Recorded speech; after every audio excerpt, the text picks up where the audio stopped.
Bonjour 180. Bonjour, comment ça va? Oui, super. Je suis content de vous accueillir ce matin. Je m'appelle David Chouinard, je suis un des pasteurs ici. Si vous êtes pour la première fois, vous nous visitez, on est content de vous accueillir. On est content que vous puissiez être présents pour notre deuxième de cette série qu'on a commencée, qui s'intitule Actes, les actes. À nous d'écrire la suite. On a parlé à partir de dimanche passé de ce que c'est de ce livre qu'on a dans la Bible. Le but de la série des actes n'est pas tant de faire une étude exhaustive sur les actes des apôtres, tout ce qui va se dire, tout ce qui se passe à l'intérieur des actes, parce qu'en fait, la série dure uniquement 4 dimanches. Mais le but de la série est de nous conduire finalement à ce qu'on puisse regarder cet exemple que l'on a dans la Bible. Les actes des apôtres font suite après les 4 évangiles, la vie de Jésus-Christ qui nous a été laissée sur son passage sur terre. Les actes sont là pour nous amener à voir finalement comment est-ce que l'Église, comment est-ce que les gens qui ont cru en Jésus-Christ se sont mobilisés, se sont laissés diriger finalement pour faire ce qu'on appelle aujourd'hui l'Église et puis obéir à Dieu dans la personne de son esprit. Comment est-ce que l'esprit dirigeait? Alors le but en regardant ce matin la deuxième de la série Actes, c'est de voir qu'est-ce que Dieu nous dit, nous encourage pour que son Église puisse croître, qu'elle puisse avancer. Peut-être vous êtes déjà familier avec ce que c'est l'Église. Généralement, les Québécois, on est habitués d'entendre parler, ou du moins d'entendre ce mot « Église ». Peut-être vous êtes habitué d'aller à l'Église, peut-être que vous êtes habitué d'aller à l'Église, la messe de Noël, par exemple, la messe de minuit, ou à Pâques, ou un peu plus, ou peu importe que ce soit un peu moins. Et on peut se poser la question, finalement, c'est quoi l'Église? C'est quoi exactement l'Église? Est-ce que l'Église, c'est une organisation hiérarchique, humaine, qui est pour établir certains hommes qui, finalement, vont donner une forme de direction et de loi sur les gens qui adhèrent à la religion? Est-ce que c'est ça l'Église? Ou est-ce que l'Église, c'est des bâtiments?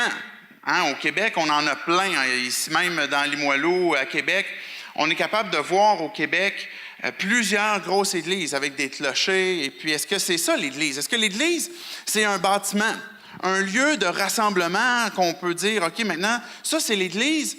Et puis, Dieu réside dans l'Église. C'est pour ça que quand je rentre dans l'Église, dans ce bâtiment-là, j'enlève ma calotte et puis là, je prends une posture d'admiration, ou peu importe ce que ça serait, d'adoration. Est-ce que l'Église est un bâtiment? Ça va peut-être la question que vous vous posez, à savoir, c'est quoi précisément l'Église? On pourrait dire, OK, on achète un grand terrain de 10 000 pieds carrés, ou peu importe, plus grand ou un peu plus petit, puis on va construire une habitation à Dieu, une église. On va faire quelque chose d'extrêmement beau. On va choisir les plus belles pierres, les plus beaux rideaux, les plus beaux vitraux, peu importe qu'est-ce que ce serait. Et puis on pourrait dire, maintenant, Dieu, on t'a construit une maison, on veut s'assurer que tu es bien. Est-ce que c'est ça qui est l'Église? L'habitation de Dieu. Dieu nous regarderait du ciel puis nous dirait, tu sais, je vois votre intention, là, et puis c'est vraiment intéressant, puis il nous dirait, je suis peut-être même touché par le fait que vous vouliez me bâtir une maison, vous vouliez me bâtir quelque chose où je vais être bien et agréable. Mais tu sais, votre grand terrain de 10 000 pieds carrés, là, c'est parce que moi, là, la terre, en fait, c'est mon pouf. Tu sais, moi, la terre, c'est un peu comme mon marchepied. J'habite pas dans des maisons que vous allez faire humainement. J'habite pas dans des bâtisses qui peuvent être construites. J'habite pas dans des règles ou dans une hiérarchie humaine. L'Église n'est pas ça. On a dit la semaine passée que l'Église n'est pas mécanique. L'Église, elle est organique. La différence entre les deux, quelque chose de mécanique, peut-être vous avez un terrain puis vous avez bâti un cabanon sur votre terrain. Mais votre cabanon, avec le temps, va aller que vers la décrépitude ou va se finir que par pourrir, à moins que vous ayez vraiment un hyper giga cabanon tout à fait incroyable. Mais d'ordre général, tout ce qui est bâti finit que par s'en aller, se détruire. Et peut-être que sur votre terrain, vous avez des arbres aussi. Et la différence avec les arbres, c'est qu'ils poussent de façon organique. Ils vont grandir de façon organique. Ils vont recevoir le soleil, ils vont recevoir la pluie, ils vont recevoir les minéraux dans la terre, et puis l'arbre va grandir, il va croître comme ça. L'Église, c'est la même chose. C'est ça que Dieu nous dit. L'Église, elle est organique. Elle est naturellement portée à croître. Dieu fait croître son Église. Dieu fait grandir son Église. Et si l'Église n'est pas un lieu d'habitation, un lieu physique, elle est un lieu spirituel, ce que la Bible nous dit. C'est-à-dire que la Bible nous dit que l'Église est une habitation de Dieu en esprit. Ce que Dieu désire, c'est vivre dans nos vies, vivre dans ta vie, et puis dans ma vie. Et chacun d'entre nous, ensemble, on forme ce qu'on appelle l'Église. On devient nous-mêmes des pierres vivantes qu'on se rassemble et où Dieu habite. Et ça, c'est une habitation hautement plus intéressante pour Dieu parce que Dieu est un Dieu de relation, un Dieu qui aime parler, qui aime échanger, qui aime vivre avec nous et pas qu'il soit placé dans une boîte où on va le confiner là. Regardez, je vous ai apporté 2 textes pour introduire ce qu'on va voir ce matin. L'Église, elle est organique. Ça veut dire qu'elle va grandir. Si vous êtes des enfants de Dieu, c'est-à-dire que vous avez placé votre foi en Jésus-Christ, vous lui avez demandé, vous lui avez demandé pardon, vous êtes repenti de vos péchés. Dieu, vous êtes devenu son enfant, et ce qu'il nous dit, c'est vous êtes le temple de Dieu. Et l'Esprit de Dieu habite en vous. Ne savez-vous donc pas cela? Ce que Dieu est en train de nous dire ici, c'est que vous, chacun d'entre nous ensemble, on est le temple de Dieu. Le mot temple était à l'époque, même dans l'Ancien Testament, la résidence terrestre, où ce qu'on avait fait une bâtisse pour Dieu, où ce que son nom allait être proclamé, où sa présence allait se manifester d'une façon particulière. Mais pour nous maintenant qui sommes maintenant dans ce qu'on appelle la Nouvelle Alliance, ça veut dire qu'après Jésus-Christ, cette résidence-là, c'est nos vies. Et l'Esprit de Dieu habite en nous.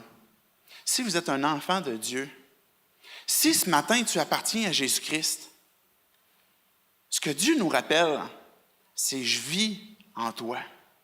Je vis en toi. Quand on parle de l'Église, c'est des gens. On ne va pas à l'Église, on est l'Église qui se rassemble. Et le prochain texte dit, vous le savez, et pourtant c'est toujours dans Corinthiens, quelques chapitres plus loin, et puis là, l'auteur, qui est l'apôtre Paul, nous le rappelle, vous le savez, votre corps est le temple de l'Esprit Saint. Et cet Esprit est en vous, et Dieu vous l'a donné. Ça veut dire que maintenant, Dieu qui vit en toi, qui vit en moi, a fait sa résidence pour qu'on puisse le louer, vivre par lui, l'adorer, le célébrer en Église. Et c'est ça l'objectif. Maintenant, quand je disais tantôt que l'Église, elle est organique, c'est pour ça qu'elle peut grandir, c'est pour ça qu'elle peut aller plus loin. L'encouragement que Dieu nous donne ce matin, l'encouragement que Dieu nous donne, tenant compte que l'Église, ce n'est pas des murs, ce n'est pas des chaises, ce n'est pas des hiérarchies humaines. Ce que Dieu nous dit, tenant compte que l'Église, elle est organique, ça veut dire que Dieu veut la faire grandir de façon organique et non pas mécanique. Ce qu'il nous dit, c'est 180, fais-moi confiance. Fais-moi confiance. Abandonne-toi à moi. Ce qu'il nous dit à chacun d'entre nous, c'est « je vis en toi et fais-moi confiance ».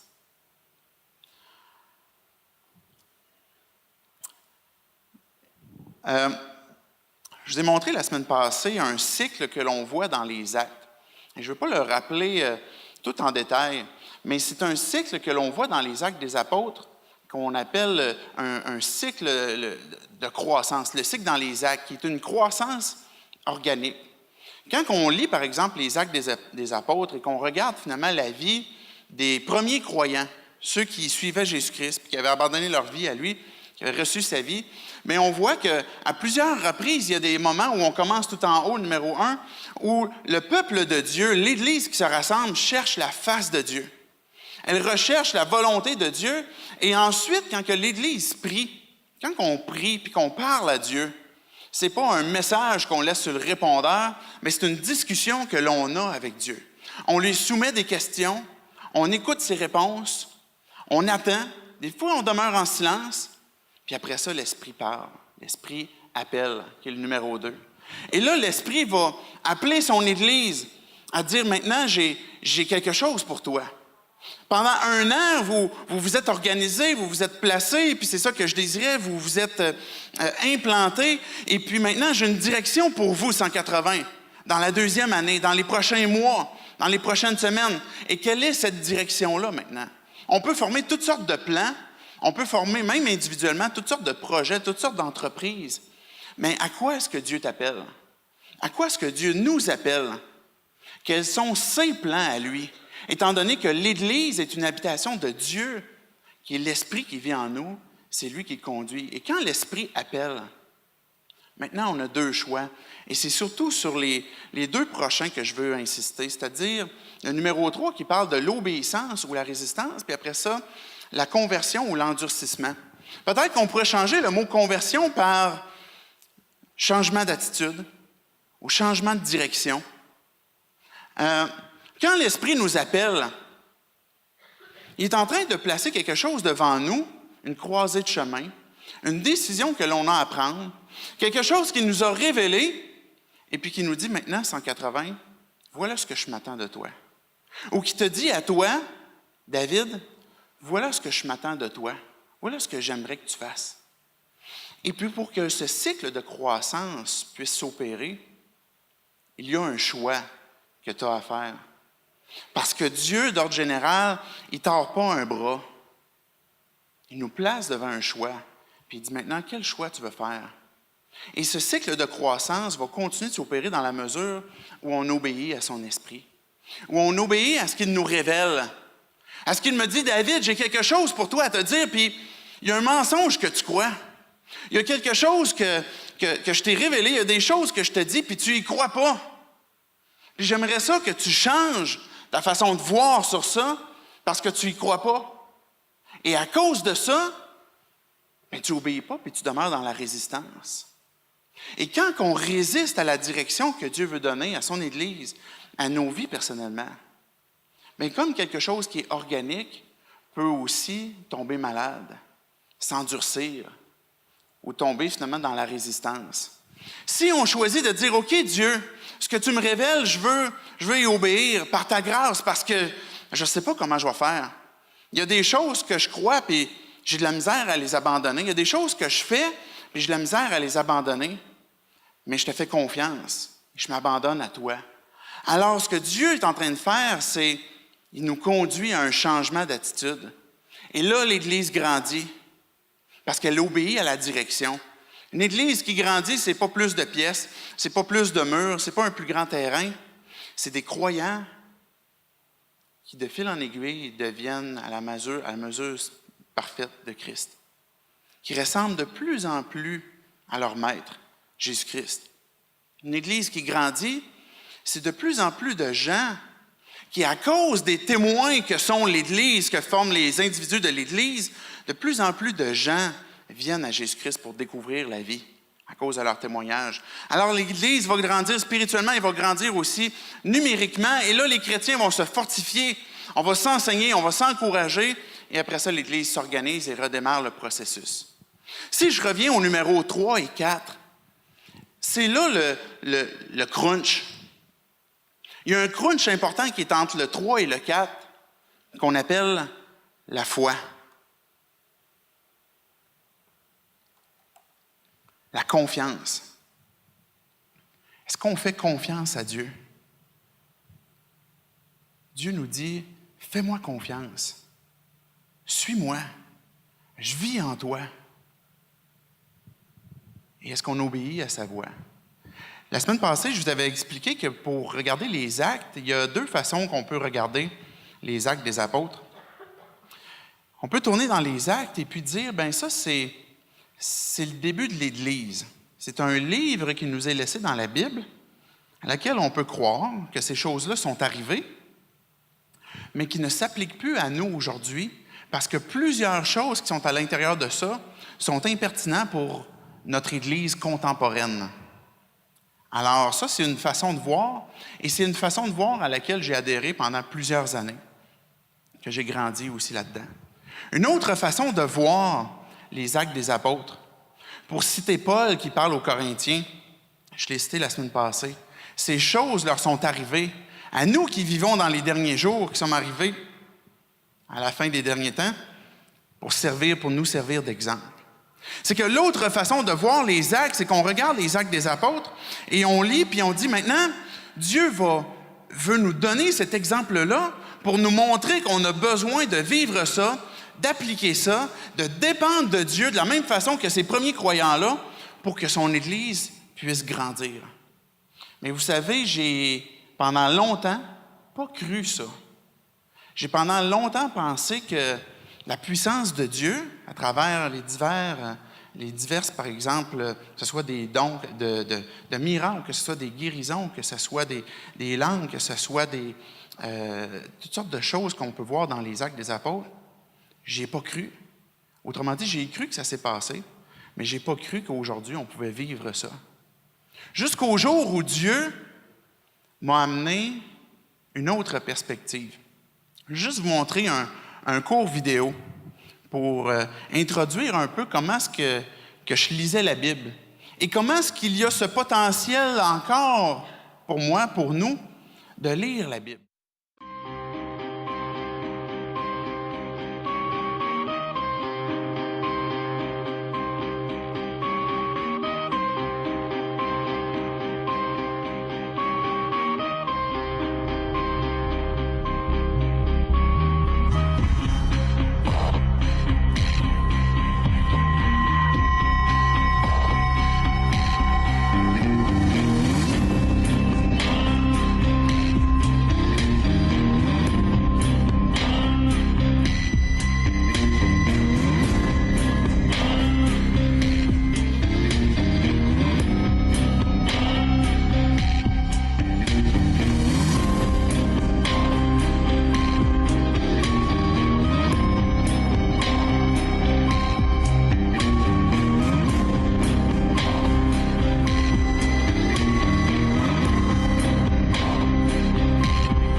Il y a des fois où, au lieu de prendre notre crayon surligneur pour highlighter des versets qu'on aime dans la Bible, on ne le fait pas ouvertement ou directement comme ce qu'on vient de voir, mais on a dans nos têtes ce marqueur où on va rayer certains versets. On dit « ça, je ne crois pas ça. Ça, je ne crois pas ça. » Je parlais avec un de mes amis la semaine passée, ou du moins, il me partageait que juste avant, quand Dieu l'a appelé pour implanter une nouvelle église à Sherbrooke, il a pris sa Bible, il a relu la Bible, puis il a dit « je vais surligner tous les versets que je ne crois pas dans la Bible. » Et j'ai vraiment trouvé ça intéressant. Je me dis « mais est-ce que vraiment en tant que croyant, puis pourtant qu'on aime la Bible, puis qu'on croit à ce qu'elle dit, est-ce qu'on peut avoir cette attitude de dire « mais je ne crois pas ça. J'ai de la misère à croire ça. » Et c'était pourtant mon cas où ce que je regardais, par exemple, si on peut revenir à la slide jusqu'avant la vidéo, l'exemple d'Étienne qui nous est donné, je pouvais lire, par exemple, dans Actes, que les gens ont choisi Étienne pour servir aux tables. C'est dans le contexte où les apôtres ne fournissaient pas. L'Église grandit tellement vite qu'ils ont besoin de la relève des hommes qui vont pouvoir accompagner dans divers ministères. Et là, on a l'exemple d'Étienne qui est donné. Et ce que ça dit de lui, c'est un homme plein de foi et d'Esprit Saint. Je vais revenir tantôt à la fin sur ça, mais au verset 8, ça dit « Étienne, plein de grâce et de puissance, produisait des prodiges et des signes grandioses parmi le peuple. » Et ça, pour moi, ça rentrait dans la catégorie passée date et non applicable pour nous aujourd'hui. Quand que Dieu est venu me convaincre, c'est pas tant par ces miracles-là qui se sont produits, Parce que Dieu, ce qu'il a fait, il a réellement fait des choses qui m'ont démontré que Dieu, je l'avais placé dans une boîte et que j'avais cru que Dieu n'agissait pas de telle façon. Et Dieu s'est montré à moi d'une façon spectaculaire, surnaturelle. Ce qui est déstabilisant là-dedans, c'est que nos repères terrestres, on est habitué de fonctionner dans des équations où les choses, tout ce qui tombe, tout ce qui monte doit redescendre, doit tomber à un moment donné, que quand tu crées une action, il y a une réaction, et tout se passe selon nos paramètres humains, selon nos applications humaines. Et quand finalement arrive que Dieu il dit, oui, moi, c'est vrai que j'ai créé la terre, c'est vrai que j'ai créé ces lois-là, mais en même temps, je suis pas seulement un Dieu naturel dans lequel je vis avec toi, mais je suis le Dieu surnaturel, le Dieu tout-puissant. Et quand on a placé Dieu dans une boîte, qu'on dit, Dieu, regarde, je t'ai placé confortablement là-dedans, bien, Dieu peut rester là-dedans pendant un temps. Mais malheureusement, on est en train de se priver d'une interaction avec lui dans laquelle il veut se déployer pour qu'on puisse grandir, pour que son Église puisse grandir. Et quand que Dieu a fait un pop-up, je ne sais pas si vous connaissez Jack in the Box, là, vous tournez une manivelle, là, une petite musique, puis à un moment donné, pouf, il y a de quoi qui sort. Dieu a fait ça un peu pour moi. Juste pour vous conter une petite bribe de ce témoignage, quand que Dieu est sorti comme ça de la boîte, j'étais vraiment déstabilisé. Parce que je ne croyais pas que Dieu pouvait agir ainsi. Je ne croyais pas que Dieu pouvait donner une vision, qu'il pouvait donner une parole de connaissance, de sagesse, de façon surnaturelle. Je ne croyais pas que ces choses-là pouvaient se produire. Et là, j'étais dans l'évidence que ça se produit. Et là, j'étais allé prendre une marche avec Dieu. Puis là, je dis, là, Dieu, je pense qu'on a des choses à se dire. Parce que moi, je ne pensais pas ça. Je ne croyais pas ça.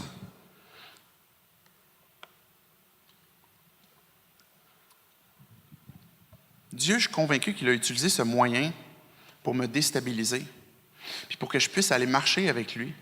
Et quand j'ai questionné Dieu, j'ai dit, Dieu, est-ce que vraiment dans ta parole, tu permets que ces choses-là arrivent? Est-ce que vraiment, Dieu, c'est la vérité que tu me révèles? Vraiment, Dieu, est-ce que c'est la direction que tu nous donnes et que tu nous partages? Et le premier verset qui m'est venu en tête, c'est « Vos fils et vos filles auront des visions. » Puis je me disais, voyons, y a-t-il vraiment un verset dans la Bible qui dit ça? Et je suis revenu chez nous, rapidement. On est revenu en jogging, moi et Dieu. Et puis, je suis allé ouvrir ma Bible. Je dis, c'est où ça, ce texte-là? Il me semble qu'on parle dans la Bible qu'il va y avoir de ces choses que Dieu va opérer. Et c'était dans les Actes des Apôtres. C'était dans les Actes des Apôtres. Acte 2, regardez avec moi. Je vais montrer ce verset-là. Ce que je veux insister, juste avant que je lise le texte, ce qui nous convainc, c'est pas tant ces éléments spectaculaires que Dieu peut faire. Pour moi, une valeur importante que j'avais et que j'ai toujours, c'est qu'est-ce que la Bible dit, parce que c'est elle qui fait autorité. Au-delà de ce qui peut être surnaturel ou naturel, ce qui est important, c'est finalement qu'est-ce que Dieu te révèle dans sa parole, qui te montre et que tu dois croire maintenant comme vrai. Et d'en venir à un point de dire, Dieu, je crois quelque chose qui n'est pas vrai. Je crois quelque chose que tu me montres et que je dois abandonner. C'était dans le dilemme dans lequel j'étais. Regardez le texte de Acte 2, je vais juste vous faire le contexte. Pierre et les premiers croyants avaient été rassemblés. On se dit la semaine passée que Jésus avait dit à ses premiers disciples, « Attendez à Jérusalem, lève les voiles, prépare-toi quand l'Esprit va souffler. » Quand l'Esprit va agir, quand Dieu va vouloir intervenir, sois prêt, snooze pas, lève les voiles. Et là, la promesse est arrivée, l'Esprit est venu sur les croyants se sont mis de façon dynamique à partager les gloires de Dieu, même en diverses langues. Et c'est ça qui était embêtant pour les gens qui entendaient ces langues-là, parce qu'ils se disaient, mais comment ça se fait que nous, on l'entend dans notre langue, puis on vient de loin, là. Il y avait des gens qui entendaient les gloires de Dieu en arabe, puis qui venaient à Jérusalem pour louer Dieu. C'était des Juifs qui revenaient. Et là, ces gens-là sont confus, puis d'autres gens qui ne comprennent pas les langues qui sont parlées, bien, ils disent, ben en fait, ils sont sous, là, ils ont trop bu d'alcool, et là, Pierre intervient, il se lève, et puis il va leur expliquer c'est quoi. Et c'était le texte qui me revenait en tête. Mais maintenant se réalise ce que le prophète Joël avait annoncé. Joël avait annoncé cette prophétie-là plusieurs années avant même que Jésus-Christ arrive. Et voici ce que la prophétie disait. « Voici ce qui arrivera dans les derniers jours, ce que Pierre est en train de citer, dit Dieu. Je répandrai de mon esprit sur tout être humain. Vos fils et vos filles deviendront prophètes. Je parlerai par des visions à vos jeunes gens et par des rêves à vos vieillards. Oui, je répandrai de mon esprit sur mes serviteurs et mes servantes en ces jours-là, et ils seront prophètes. On peut aller à l'autre pour la suite du texte. Je susciterai des phénomènes extraordinaires en haut dans le ciel et des signes miraculeux en bas sur la terre. Il y aura du sang, du feu, des nuages, de fumée. Le soleil deviendra obscur et la lune rouge comme du sang avant que vienne le jour du Seigneur, ce jour grand et glorieux. Alors quiconque fera appel au Seigneur sera sauvé. Et plus loin, au verset 39, Pierre est sur le point de conclure, dit « Car cette promesse-là que Dieu a faite est pour vous, pour vos enfants, ainsi que pour tous ceux qui vivent au loin, tous ceux que le Seigneur, notre Dieu, appellera. » Ce texte-là que Dieu me rappelait à mon esprit, me ramenait justement à ce qu'il dit, si on peut revenir à la précédente. Il dit, dans les derniers jours, Dieu va répandre de son esprit. Et on est dans les derniers jours. C'était une chose que je ne croyais pas. Et pourtant, je croyais qu'on était dans les derniers jours. Mais est-ce que c'était pour nous aujourd'hui? Est-ce que Dieu veut encore répandre son esprit sur son Église pour qu'elle grandisse, pour qu'elle se fortifie, pour qu'elle partage l'Évangile, pour qu'elle puisse... La Bible, ce qu'elle annonce, c'est que dans les derniers jours, il va y avoir le refroidissement, l'amour du plus grand nombre va se refroidir. Dans les derniers jours, il va y avoir l'apostasie. Ce que ça veut dire, l'apostasie, c'est l'abandon des gens de la foi. De plus en plus, les gens, non seulement ils vont aimer de moins en moins, de plus en plus individualistes, mais de plus en plus, ils vont abandonner la foi. Un milieu athée. Est-ce que c'est quelque chose qu'on connaît au Québec? Un milieu athée. Il va y avoir ces éléments-là qui nous sont donnés, comme je disais, que ce soit l'apostasie, que ce soit l'amour du plus grand nombre qui va se refroidir. Mais comment est-ce que l'Église va continuer de progresser? C'est par son esprit. C'est par l'obéissance que l'on a à son esprit. Quand l'esprit appelle, on a l'obéissance maintenant ou la résistance. Et c'est là qu'on a à faire un choix de dire, maintenant, Dieu, est-ce qu'on te croit? Est-ce qu'on veut ça? On peut décider si on le veut, mais on ne décide pas des paramètres que Dieu a choisis pour son Église. Vos fils et vos filles deviendront prophètes. Vos jeunes gens auront des visions. Vos vieillards auront des rêves, des songes, etc. Et la suite du texte nous parle, juste pour conclure l'explication de ce texte-là, nous parle qu'il va y avoir des phénomènes, des signes miraculeux. Mais j'aimerais qu'on se pose une question. Comment est-ce que l'Église peut croître, peut progresser, peut continuer de demeurer fidèle, passionné, engagé pour son maître, si ce n'est pas dynamisé par son esprit? Si ça ne repose que sur nos forces, si ça repose juste sur notre bon vouloir, ça demeure son action, son œuvre. Et là, on parle du sang, du feu, des nuages de fumée, et puis la terre, le soleil va devenir obscur, la lune rouge, etc. On est en train de parler dans les tout derniers jours, où on parle, où va venir le jour du Seigneur. Le dernier jour. Les derniers jours qu'on parlait tantôt dans le verset précédent, c'est cette période entre le moment où l'Esprit est donné jusqu'au retour du Seigneur, jusqu'au retour de Jésus-Christ. Et on est dans cette période-là. Et cette période qui était la prophétie de Joël et que Pierre est en train de ramener, est en train de nous dire, ceux qui vivaient à Jérusalem, vous êtes dedans. Et Dieu est en train de nous dire à nous aujourd'hui, vous êtes dedans. Dieu est à l'œuvre. Et je reviens à ce message que Dieu nous dit, fais-moi confiance. Fais-moi confiance. Et cette promesse-là, non seulement pour vous, que Pierre disait aux gens qui pouvaient voir devant lui, mais aussi pour tous ceux qui vivent au loin. L'Esprit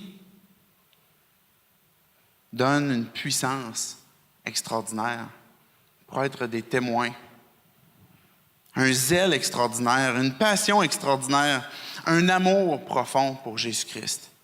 Et ce qu'on recherche, c'est pas tant l'aspect spectaculaire que la gloire de Dieu, que Dieu se glorifie selon son œuvre, selon son mode opératoire.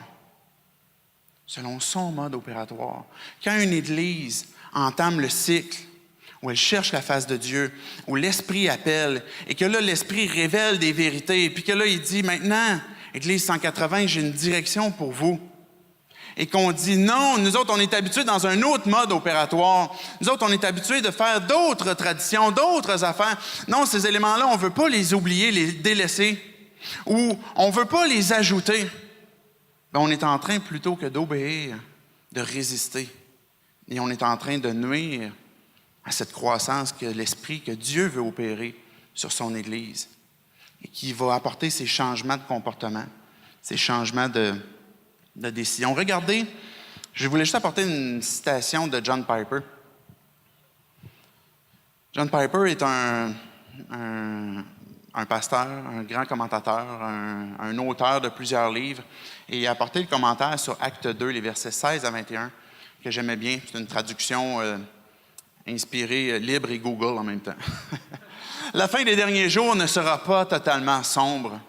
Au milieu d'un grand stress, de traumatismes mondiaux, de persécutions sanglantes, le Saint-Esprit va être répandu encore et encore sur les fidèles en confessant être l'Église du Christ. Et elle va brûler avec passion et briller avec la vérité jusqu'à ce que tous les peuples et tribus et langues aient vu la lumière de l'Évangile. J'aimais beaucoup son commentaire parce qu'elle nous rappelle que finalement, le désir de Dieu, c'est que Dieu veut faire son œuvre jusqu'à temps que le dernier peuple ait entendu parler de l'Évangile, jusqu'à la dernière frontière, jusqu'au dernier cœur. Et Dieu va opérer comme il veut, comme ça lui tente. Est-ce qu'il va faire des dons particuliers? Est-ce qu'il va en faire moins particuliers? Est-ce qu'il va nous utiliser dans notre faiblesse, dans la maladie? Peut-être. Mais que Dieu fasse ce qu'il veut avec son Église. Que Dieu fasse ce qu'il veut avec ta vie, avec ma vie. Fais-moi confiance que Dieu me dit. Fais-moi confiance que Dieu dit à son Église. Une autre chose, des fois, je parlais de nos valeurs. On a une valeur extrêmement importante. Si vous êtes un croyant, une chose que l'on désire, c'est que la Bible fait autorité.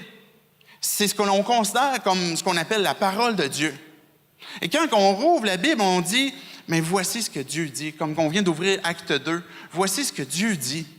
Même si je ne suis pas habitué à ça, même si je suis dérangé par ça, ou même si je suis habitué, mais peut-être pas tout à fait exactement comme il le dit, bien, la Bible fait autorité. Et quand que Dieu le dit, on veut le croire. Et quand que Dieu ne le dit pas, on ne veut pas le croire. Quand que Dieu, par exemple, dit dans l'Ancien Testament, vous allez faire des sacrifices. Et que là, on arrive dans ce qu'on appelle la Nouvelle Alliance, après Jésus-Christ, qui est le sacrifice parfait et ultime. Voici l'agneau de Dieu qui ôte le péché du monde. On n'a plus besoin des sacrifices passés pour couvrir des péchés. Parce que maintenant, la Nouvelle Alliance nous révèle que Jésus-Christ est mort et ressuscité. Lui qui était comme un agneau, qui était comme une image, l'agneau qui est mort pour nous pardonner nos péchés. Pas seulement couvrir en attendant, mais pour réellement enlever, libérer, délivrer. Et là, on se trouve finalement, après Jésus-Christ, où ce qu'on dit, bien moi, mon sacrifice, là, j'en ai rien à faire des animaux, j'en ai rien à faire des vaches, des boucs, des béliers, ou peu importe quel serait l'animal, même une vache rousse. Ce que je veux, c'est que mon sacrifice, c'est Jésus-Christ. C'est lui qui est mort pour moi. Non seulement il me pardonne tous mes péchés passés, présents et futurs, il restaure nos vies, il restaure nos âmes, il nous régénère dans notre esprit complètement. Et finalement, tout ça pour dire que quand que Dieu a donné les sacrifices et qu'on arrive dans la Nouvelle Alliance, et là, Dieu il dit maintenant, plus besoin de sacrifice, parce que le sacrifice absolu est en Jésus-Christ. Mais on va arrêter d'en faire, parce que Dieu nous dit maintenant, c'est la fin pour ça. Alors on arrête. Alors, c'est la même chose quand on regarde les Écritures pour nos vies de façon individuelle, personnelle. On a chacun d'entre nous une vie où il y a toutes sortes de sphères dans nos vies où Dieu te dit « Fais-moi confiance. Fais-moi confiance. Va dans cette direction-là. Abandonne-toi à moi. » Ou que Dieu nous dit « Bien, arrête de faire ça. » On arrête. Puis si Dieu nous dit de ne pas arrêter, on continue avec persévérance. Puis on dit « Dieu, j'ai besoin de ta grâce pour continuer. » Regardez le prochain point. On peut mettre la prochaine slide. Il n'y a rien. Quand Dieu ne nous dit pas d'arrêter, si Dieu n'a pas dit « Hey, 180, moi j'ai fini », tu sais, les choses extraordinaires dans le ciel, sur la terre, vos jeunes gens auront des visions, vos vieillards auront des songes, je vais utiliser vos jeunes filles, vos jeunes hommes pour être prophètes, je vais répandre mon esprit sur eux pour les dynamiser. Dieu n'a pas dit nulle part « Hey, j'ai fini avec ça ». Et c'est pourtant ce que je croyais. Je croyais que Dieu en avait fini avec ça. Puis Dieu ne le dit pas. Et je veux juste citer ça en exemple pour revenir à nos vies personnelles. Pour dire maintenant, est-ce qu'on croit à Dieu? Quand j'ai été moi-même confronté dans une conviction, ce qui est déstabilisant, puis ce qui est troublant, puis ça, chacun d'entre nous, quand Dieu nous interpelle dans nos vies personnelles, c'est maintenant, est-ce que quand l'Esprit nous appelle, puis qu'on est sur le point d'obéir, on se pose la question, est-ce que je le crois? Là, je peux dire, ben oui, OK, je le crois. Je ne peux pas faire autrement, il est écrit là. Je le crois. Mais maintenant, est-ce que tu es prêt à voir ce que tu crois qui est faux, puis le déclarer, le reconnaître comme faux? Il y a peut-être du mensonge que tu crois, peut-être des choses, des pensées que tu dis, ben il y a quand même peut-être un bypass, là. Il y a peut-être quelque chose qu'on peut négocier avec Dieu. Ou est-ce que je suis prêt à dire non, il y a un mensonge que je crois dans ma vie. La vérité, vous connaîtrez la vérité vous affranchira. Et l'inverse est aussi vrai. Les mensonges nous gardent esclaves, qui est une ruse de l'adversaire pour nous empêcher de croître, de grandir selon le cycle de croissance que Dieu veut faire. Bien, le mensonge est là juste pour briser cette croissance organique. Mais quand je dis maintenant, Dieu, il y a quelque chose que je crois dans ma vie qui est faux, puis j'y renonce. Mais on arrive aussi à la question maintenant, OK, je crois ce que Dieu me dit, je crois qu'il y a du mensonge que je dois renoncer, mais maintenant, est-ce que tu es prêt à le vivre? Est-ce que tu es prêt à vivre ce que Dieu t'appelle à faire? Parce que la croissance, la confiance en Dieu, la foi sans les œuvres, elle est morte. C'est ça que Jacques dit. Est-ce que tu es prêt à vivre ce que tu crois? Est-ce que nous, Église 180, on est prêt à vivre ce qu'on croit? C'est le message que Dieu nous donne ce matin. Fais-moi confiance. Emboîte-le pas. Je vais inviter les musiciens à s'avancer pendant la conclusion.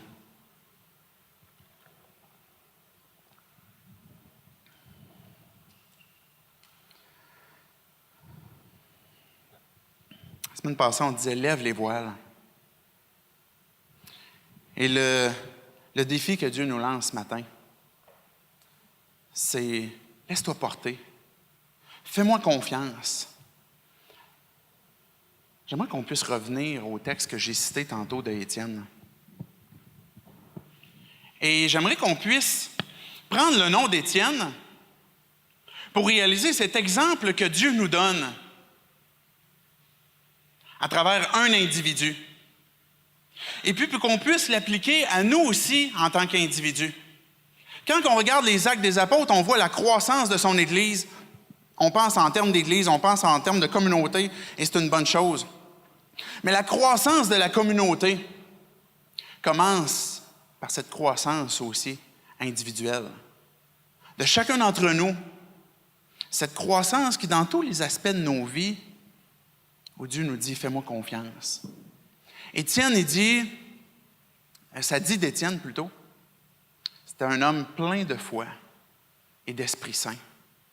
Un homme plein de foi et d'Esprit Saint. Vous savez, la foi, j'emploie le mot confiance, qui sont des synonymes, c'est la main, c'est notre main qui se tend vers Dieu pour recevoir ce qu'il a à nous donner. Est-ce que tu fais confiance à Dieu? Dans nos mains, on tient toutes sortes de choses. Ça peut peut-être être une relation amoureuse auquel tu tiens et puis que Dieu t'a révélé que je veux pas ça pour toi. Il y a quelque chose de néfaste là-dedans. Ça peut peut-être être un célibat pas que tu tiens dans ta main, mais que tu veux absolument lâcher. Et tu dis, Dieu, je souffre là-dedans. Et que tu as besoin de faire confiance à Dieu dans cette circonstance-là. Peut-être que tu as perdu ton emploi récemment, ou tu sais que ta fin de travail va arriver bientôt, et tu ne sais pas de quoi tu vas vivre, et qu'il y a un stress financier, une pression financière, qui est une autre sphère de ta vie, où Dieu te dit, fais-moi confiance. Ou que tu as peut-être un enfant malade, ou un parent malade, et que la nuit, tu as de la misère à dormir. Puis tu te dis, qu'est-ce qui va se passer? Qu'est-ce qui va arriver? Et là, tu as les 1000 questions qui te tournent en tête. Où Dieu te dit, tends la main vers moi. Fais-moi confiance. À quoi l'Esprit t'appelle présentement? Pour te dire, lâche ça. L'inquiétude, l'angoisse, les 100 pas, puis tends ta main vers moi. Dieu est un papa. Dieu est un père pour nous. Il nous l'a montré. Il te l'a montré. Je vais prendre soin de toi, tu ne manqueras de rien. Puisque je suis ton père, tu es mon enfant. Vis comme tel. Vis comme mon enfant. Dieu est souverain. Il contrôle tout élément de nos vies. Dieu est capable de diriger, de prendre soin, de contrôler ce qu'on ne peut pas contrôler. Et puisqu'il est souverain, aie confiance en lui et vis dans la foi en lui faisant confiance. Dieu est fidèle. Il n'a jamais manqué. Est-ce qu'il y a un moment dans vos vies que vous pouvez regarder en arrière et dire « Dieu m'a abandonné ». Dieu est fidèle. Il ne manque jamais. Même si des fois, il nous permet de se rendre jusqu'au bout de nos ressources. Dieu est toujours fidèle.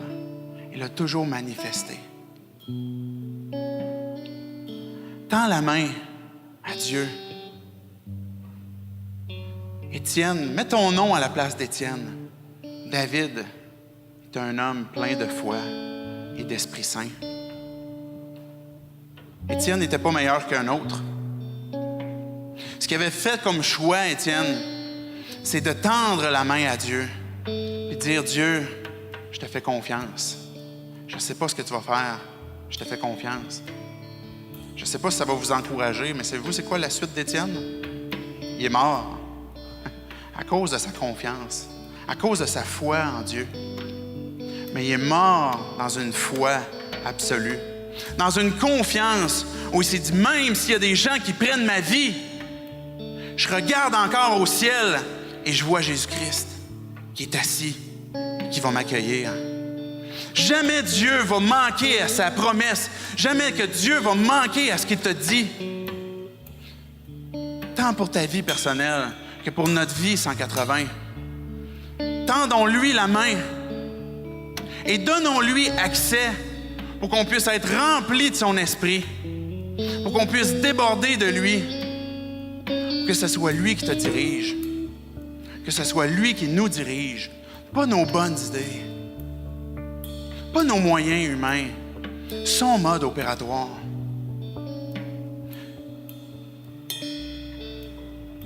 C'est par la foi, c'est par la grâce que vous êtes sauvés, par le moyen de la foi. Ce que ce verset-là dit, Éphésiens 2:8, c'est que ce qui nous délivre, ce qui te libère, c'est la grâce de Dieu. Dieu est au ciel et devant toi, puis te dit, regarde, je te donne ma grâce. Tout est disponible pour que tu puisses vivre par moi. Maintenant, tends la main pour la prendre. C'est par la grâce que tu es délivré, que tu es libéré, par le moyen, par la main qui est la foi. Et c'est la foi qui va te permettre de recevoir ce don de Dieu qu'est la grâce. Et c'est pour ça qu'on peut dire d'Étienne, Étienne qui était un homme plein de foi, mais au verset 8, on dit, puisqu'il en était ainsi, Étienne est un homme plein de grâce. cette faveur, cette puissance, cet accompagnement que Dieu a donné en sa grâce à cause de la foi d'Étienne. Et si Étienne était rempli de l'Esprit, était conduit par lui dans toutes les sphères de sa vie, pour sa job, pour son témoignage, pour sa vie dans l'Église, pour sa relation avec ses enfants, s'il en avait, ou avec sa femme, ou peu importe, il dit, Esprit de Dieu, tu vis en moi. Puis je veux me laisser conduire par toi. Et ce que ça produisait quand que l'Esprit de Dieu est sur nous, il nous conduit, et sur son Église, et que le vent est dans les voiles, c'est la puissance de Dieu qui se déploie. La puissance de Dieu, que ce soit par des prodiges, par des signes grandioses, ou même à travers notre faiblesse, que la puissance de Dieu va se déployer. J'aimerais qu'on puisse courber nos têtes, fermer nos yeux. Simplement prendre 30 secondes de silence. Et je veux vous laisser réfléchir. En fait, non. Je veux vous laisser écouter ce que Dieu vous dit.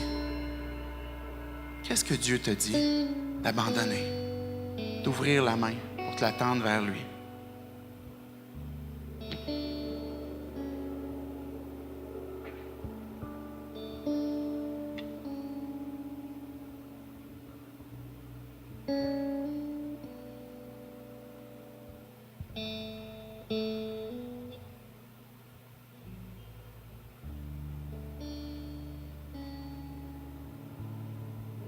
Dieu, on peut avoir une multitude d'inquiétudes, d'angoisses, de souffrances. On peut avoir plein de questions qu'on n'a pas les réponses. Et Dieu, tu nous dis, fais-moi confiance. Tu es notre Père. Tu es souverain, tu es fidèle. Tu es juste, tu manques en rien. Tu es omniprésent, constamment là pour nous. Omniscient, tu connais tout de nos vies, tout ce qui s'en vient. Tu es omnipuissant, tu es capable de tout, Dieu. C'est ces vérités, Dieu, qu'on veut se rappeler à nos cœurs, à nos vies. Dieu, on veut être comme Étienne était caractérisé, des gens pleins de foi et d'Esprit Saint. Et ce que tu as montré dans nos vies ce matin, par ta grâce, on te l'abandonne. Dieu, j'ouvre ma main pour abandonner une inquiétude, un contrôle. En Église, Dieu, on ouvre nos mains vers toi pour saisir ta grâce, se laisser conduire par ton esprit, par ta puissance. Et Dieu, accompagne-nous dans cette décision à chaque instant de nos vies. À chaque instant de nos vies. Rappelle-nous cette vérité. Faites-moi confiance que tu nous dis. Dieu, on te loue et on t'adore parce que tu es un Dieu fantastique, qui aime, qui prend soin, qui fait de grands prodiges, de grands miracles, et que ultimement tu transformes des vies pour nous accueillir dans ta présence. Et on t'adore pour ça. C'est par le puissant nom du Seigneur Jésus-Christ que l'on prie. Amen.